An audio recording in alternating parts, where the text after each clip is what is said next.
So the market is not really doing that great. The housing market is down, the stock market is down, things are just down overall. Now, there is this one thing that's actually very interesting to me, guys, and it's that this whole thing is not even done yet. And in reality, it might just be getting started, and I'll explain in this video, okay? What exactly is happening with interest rates? When can we actually expect them to actually go down? When is it gonna be affordable to buy a home again as far as mortgages go? And in reality, is the stock market actually going to recover? Is it a good time to invest, or is it not a good time to invest right now? Now, a while back, I was watching this video, and the guy basically said, sometimes some things in life don't make any sense, you can't control them, but eventually you expect them, you understand them, and you prepare for them. And that's all you can do. So for example, if every December 11th for the past 100 years, it always rains acid, and it makes no sense because it only happens that year, and they can't prove why it happens, the answer is eventually you'll be like, you know, this doesn't make sense, but it's what happens. You prepare for it, you expect it, and you just go along with your life because you can't change it. So as far as, for example, trying to control something in the economy, you and I, we have no control over it. And this stuff, it really does make sense in the way that it's very simple to understand once you get it. And it's that basically the Fed is in charge of trying to control monetary policy via the printing of money and, for example, setting interest rates. And their whole goal is to try to help, for example, when it comes to making sure the economy doesn't run rampant and also making sure that employment is actually pretty healthy. So in reality, right now, what's happening? Inflation is not that good. Is it around 8% or something like that, okay? So the Fed literally said, and this is why I like Jerome Powell, he literally said this, okay? He said, guess what? We're gonna do everything in our power to try to slow down inflation, because inflation is dangerous, because inflation can drive a depression, which can drive a lot of unemployment, and that's not what you want. Nobody wants that, okay? So overall, we know exactly what's happening here. So when you ask the question, what's gonna happen with interest rates? What's gonna happen with the stock market, the real estate market? Well, we were just told what's gonna happen, okay? The answer is, until inflation is under control, interest rates will continue to rise. And as they rise, things will not look that pretty on paper. But I'll explain exactly what to do with your stocks, potential real estate, and overall with your cash, okay, by the end of this video. So make sure you watch all the way to the end. And if you're new here, subscribe and hit the bell to notify, because I have more videos coming out explaining this basic stuff as far as, for example, when it comes to what is gonna happen with the economy. And when I say basic, I mean basic in the way that the way I'll explain it, and my goal is to make sure you understand it. I don't wanna use big words to make myself look cool. I want to make sure that anybody can understand this video. Now, the very first thing is this, guys, okay?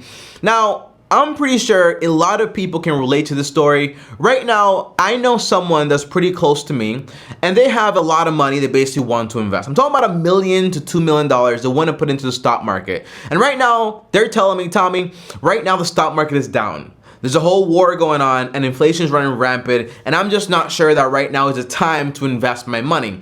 And my question is always, well, what's your goal with this investment?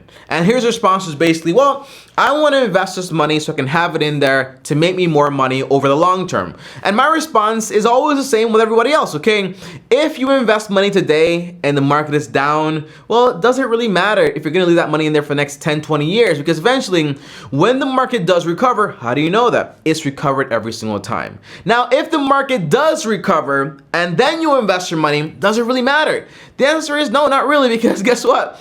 The market always crashes. It happens. It cycles. It's kind of like saying, I'm gonna wait until the roller coaster is going up so then I can invest my money, and then it goes down and you're like, oh, it went down. Like, no, that's to be expected. That is this game. That's how it basically works. So overall, as far as the stock market goes, the best time to invest your money into the stock market by far is during times of uncertainty. Because usually, although we're uncertain too, right? Everybody is, we're humans, right? The overall thing is prices are usually selling, well, not prices per se, but investment stocks. They're usually selling at a discount. So that gives you the opportunity to buy at a discount. And the overall idea, the overall big question should be, do I think America is gonna be doing better 10 years from now or 20 years from now? And if the answer is yes, it really shouldn't matter if the stock market is down or up right now. You should really be considering just, for example, doing dollar cost average, where you invest the same amount of money every single month, no matter what, rain or sunny days, doesn't matter. Now, my strategy is very simple. Whenever it is raining, whenever there is uncertainty, whenever prices are basically depressed, I always invest a little bit more. Whenever prices are basically normal, I just go back to baseline because I just have to buy to average out. But I really do prefer to buy when things are basically selling at a massive discount. So as far as that person that is worried about the war, the inflation, the Fed, the economy, the this and the that and this and the that, you can't control any of that thing, right? Any of that stuff. So that's why I say eventually you come to expect it, respect it, and on top of that, you just kind of deal with it as you go along. Expect it, respect it, you deal with it, okay? Now, number 2, guys, is this. Here's a quick summary of what's actually going on, okay? So right now, the Fed rate is between 3.75% all the way up to 4.25%, okay? Now, this actually affects a ton because you see how it affects, for example, the mortgage rates and everything in the economy. And just to put this into premise, to put this as an example here, to compare, if you look back to 2020, it was more between like 0% to around like 0.25%. Meaning back then, it was actually very cheap to borrow money. Meaning back then, it didn't really make sense to pay back money.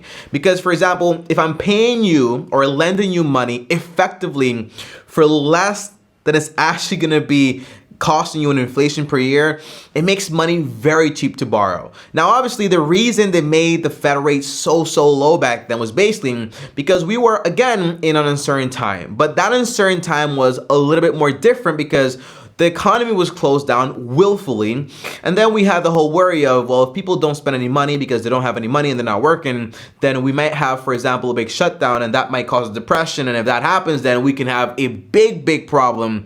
And then all the incentives might not work. Now, when I say incentives, I mean, for example, setting low interest rates. That's an incentive to borrow money. Printing a lot of money and giving a lot of money in the economy, that's an incentive to basically borrow money and use money to spend more money and so on. Those are all incentives per se, right? Now, these incentives, they tend to work, but sometimes they don't work. For example, in Japan, when they had their whole big crash and they tried everything in the book, the economy would just not work. So it's better off, like there's a saying, an ounce of prevention is worth more than a pound of cure. And it does make a lot of sense. So by them going ahead and setting the rate so low back then, effectively to try to stop a massive problem, it worked. We spent a lot of money. People hired a lot of new people. The economy expanded, it grew, and that stuff is awesome. But prices at the same time, they went up.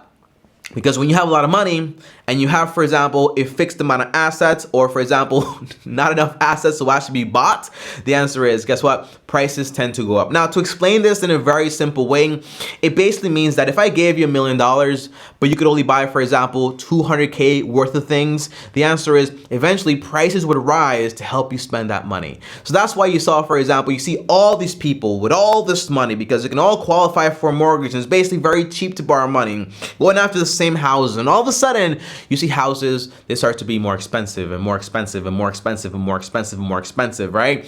But then what happens is once the Fed says, hey, this thing right here, what we're trying to prevent is depression, but if this keeps up, it can cause inflation and hyperinflation. And that's very dangerous because imagine what would be your incentive to try to save money or try to invest money in a sense if, for example, the money you have today in a month from now is going to be worth like 10, 20% less. That's hyperinflation. That's dangerous. That makes people go crazy. And that's what they're trying to prevent now. So now you're looking at, for example, yeah, inflation is 8%. In the past, history shows that it's been at double digits before, and that's kind of dangerous. It kind of is, right? But it's not nothing crazy that we haven't seen before or dealt before in the past. So it shouldn't make you like that crazy about the whole situation, but it should tell you that, hey, the Fed is going ahead and raising interest rates. That's why mortgage rates are kind of like 6 point something percent now, or like 7% now. Not really that attractive. That's why you're getting more money in your savings accounts. That's why, for example, you're seeing a slowdown in a lot of things in the economy. That's why people are basically buying less. People might be trying to save some money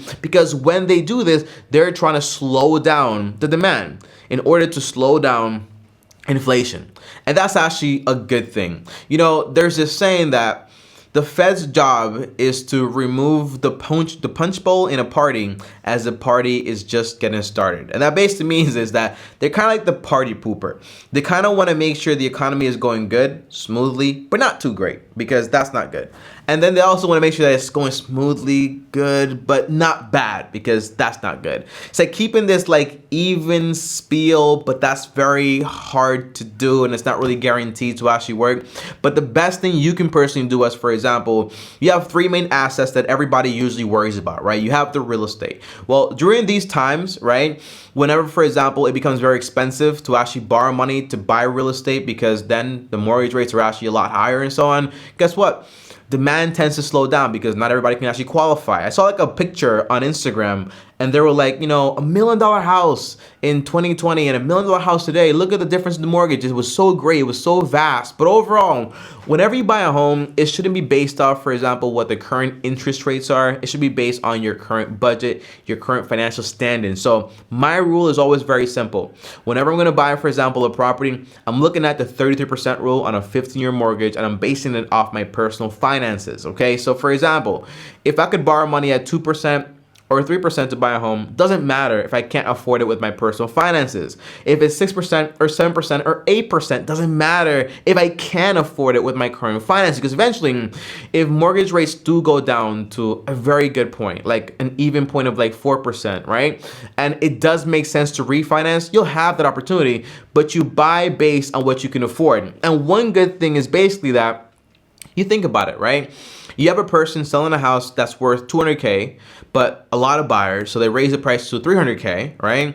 And they're basically pocketing a bunch of profit, right? But the mortgage is actually cheaper for you to actually get, in a sense of like monthly mortgage payments. But overall, when the economy does slow down, that same property that was listed for 300K, well, now it has to come back down to maybe 250 or 200K because it doesn't have that same level of demand. So although you might see, for example, hey, it's more expensive to borrow the money, but it might be a cheaper asset now because not as many people are actually buying, and you might have some more negotiating power. That's the cool thing of this whole game when it comes to the economy. It's not just like a plain thing to say, interest is up, don't buy anything. Or interest is down, buy everything. No, because the price is always based on your personal finances. By the way, the 33% rule basically just says this, which is very simple. You don't use more than a third of your monthly income, and you use that math on a based on a 15-year mortgage, and you base it on the mortgage, the property taxes, and the maintenance of the property, and everything else associated with it. That way you can actually afford this property and pay it off a lot faster. That's the goal. The goal is to own a home, not to just have a home for like the next 30 years or so. Now, number two is investing into the stock market. Overall, I said this before, but as far as investing, unless you're picking stocks and so on, the rules are different. But if you're just going to be, for example, investing for your retirement fund into some ETFs or index funds, the math doesn't change. You just keep investing the same amount of money no matter what, whether it's raining or it's shining. And it's actually better to invest during times of obscurity, during times of insecurity, during times of everybody's scared, right? Because you're buying at a massive discount. And overall, once the market does average back out, how do I know it? Because it's done it every single time. Whether there's a time that's actually flunks, doesn't really matter, because in the end, if the market never recovers again, you think about it, right? It means the economy is done. Your cash is done. Your properties are basically done too, right? In a sense, okay? So like, if you don't believe that America is going to be better off at all, like, it's kind of like, why are you even playing the game in the first place, right? So as long as you think this game is going to continue, it makes sense to always keep investing and not stop investing whatsoever. Now, the last part is basically, if you have an asset, which is called cash, and you're wondering, Tommy, do I save my cash? Do I spend my cash? Inflation is high. It's eating up my cash. My buying power is not good. What do I do exactly, okay? Or do I put it in a CD? The answer is very simple. The Fed has TIPS, Treasury Inflation Protected Bonds, or securities, whatever you want to call it. If you have a lot of cash and you're going to use it within like the next 12 something months, you can put that money in there. It protects against inflation. Or you can just have it, for example, in a high yield savings, which kind of helps you too. But overall, it's kind of common sense in the sense that if you need that cash for something upcoming, then inflation might eat up a little bit of it, but it's not really going to eat up all the value. So it doesn't really make sense to spend that money on something you don't understand right now. Does that make sense? So it's kind of like, if I'm saving up for a property I'm going to buy next year, I'm not gonna put that money in my investment account because inflation is eroding it.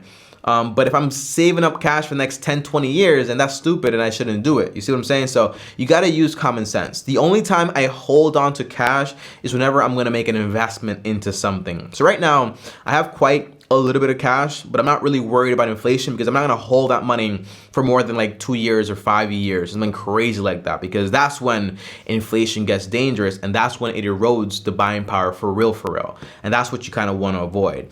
But overall, you shouldn't be buying a property now if you can't afford one. You shouldn't be stopping investing because the market is down, and you shouldn't be spending your cash just because inflation is running rampant, okay? You should kind of always use common sense and see what fits you and everything that's going on with you and your personal finances. That's why I love personal finance, because basically at the end of the day, personal finance is personal.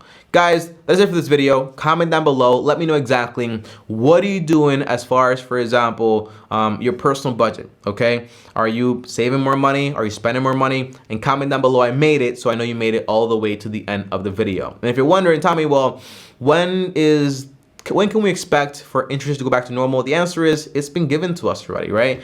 Interest rates will probably go back to normal once inflation is under control, and then we can kind of say like, okay, let's slow things back down to normal, and you'll see things start to average out. Now, when will that be? Might be a year from now, 2 years from now, 4 years from now, 5 years from now. The over idea is you don't know, I don't know, you can control it, and I can control it. So the best thing you can do is just worry about your personal finances instead of the macro that you basically can't control. That's my answer. Thanks for watching. Like, subscribe, hit the bell to get notified. Up here is another video. Over here's my face. Subscribe. And as always, long-term team officially out.